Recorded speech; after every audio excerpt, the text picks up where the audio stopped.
welcome to the next supporting video for my Better Cycles by the Forkful ebook. This time we're talking about exercise and its impact on your menstrual cycle. If you remember from the intro of the book, my primary occupation is physical therapy. So I really love movement. I believe in the healing power of movement, and I tried really hard to not go overboard on this topic for a short YouTube video. So we know that exercise has a lengthy list of health benefits, but we're going to focus on the two primary ways in which it can improve your menstrual cycle, and that's by reducing stress and inflammation. These baddies are the root cause of your most wicked PMS symptoms. Keeping stress and inflammation at bay is a constant battle in modern life, and exercise is a really excellent weapon against that. So finding physical activities that you enjoy can be stress management by itself. You know, a game of tennis with a friend or pushing heavy weights around might just be what you need to release the tension of the day, because dopamine, serotonin, and endorphins, all those feel-good neurotransmitters and hormones, get released with exercise. And then, of course, being more active during the day sets you up to sleep better at night, which is another way to minimize stress.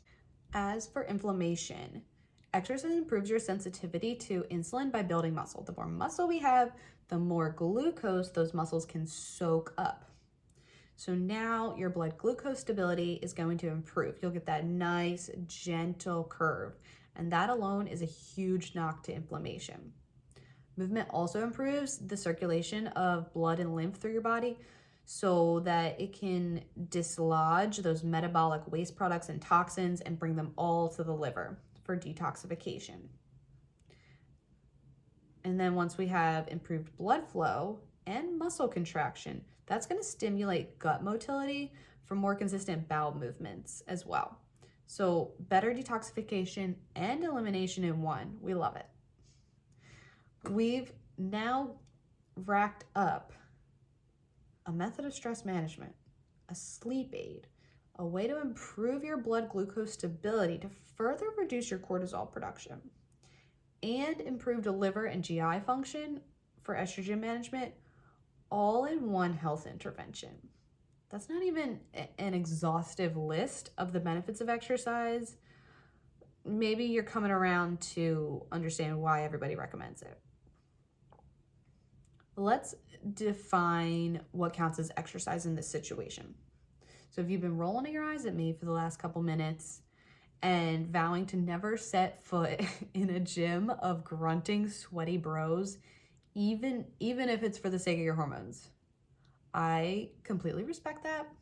As a physical therapist, I value diversity in a movement regimen because we're looking to target muscle growth, cardiovascular resiliency, and soft tissue flexibility.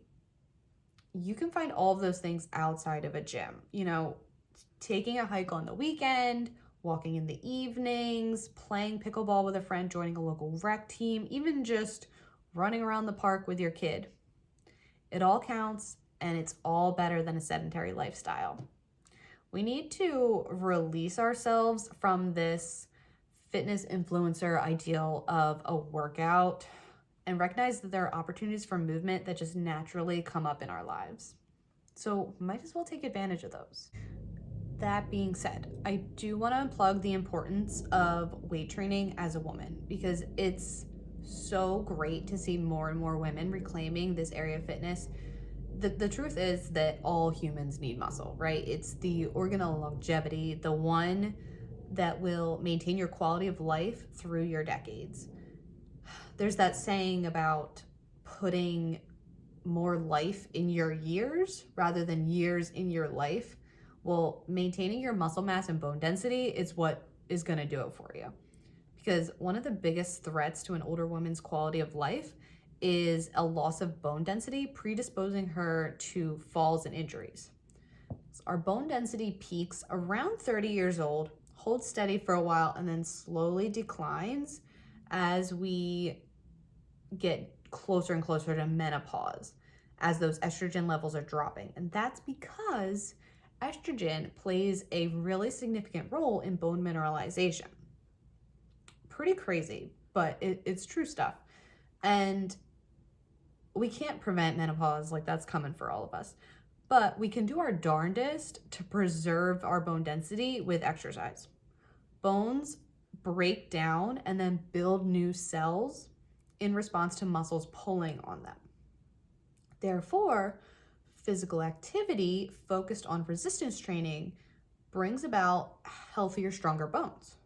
So if you're exercising today for better menstrual cycles and energy levels, you can enjoy the life that you're creating, and then keep exercising through your decades to enjoy all that you've built. So since we're aiming for muscle growth, steady state cardio, like your 30 minutes on a treadmill or bike, isn't gonna cut it here. You need to be repeatedly apply resistance to your muscles with, it could be body weight, bands, dumbbells, plates, even heavy household objects. If you're new to weight training or just want to expand your understanding, I highly recommend learning from Courtney Babilia. I'm going to link her in the caption. She's a nurse and personal trainer who specializes in cyclical fitness, and she's really the only person that I've found with a research-based, detailed program for women that accounts for the energy and metabolism shifts through the menstrual cycle.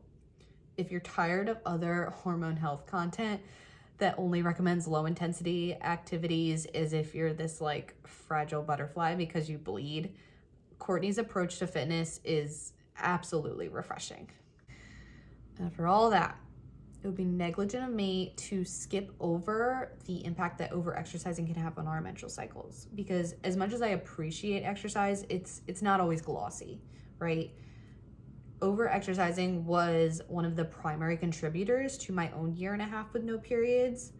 So I genuinely empathize with you if that's been your experience. Overexercising occurs when the intensity and duration of your workouts chronically outpaces your nutrition and rest. If women are more than capable of handling heavy exercise, that's not the question here. It's when they do not properly fuel and restore their bodies in addition to heavy exercise that the exercise becomes this substantial physiological stress. You know, at that time in my life, exercise was my own top form of stress management, and I had a ton of stress. So I did an awful lot of working out. And then that just completely backfired because now I was heaping even more stress onto my body. A few signs that your exercise routine might be affecting your menstrual cycle are missing periods, delayed ovulation, a luteal phase shorter than 10 days, and or very light periods.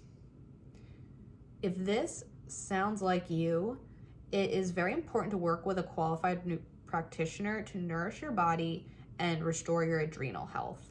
You will likely need to shift your health priorities and significantly reduce your physical activity for a length of time as you're recovering.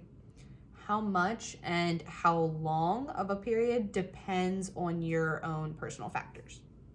So thank you for following along, and I hope that this video helped clear up some of your questions about exercise and your menstrual cycle.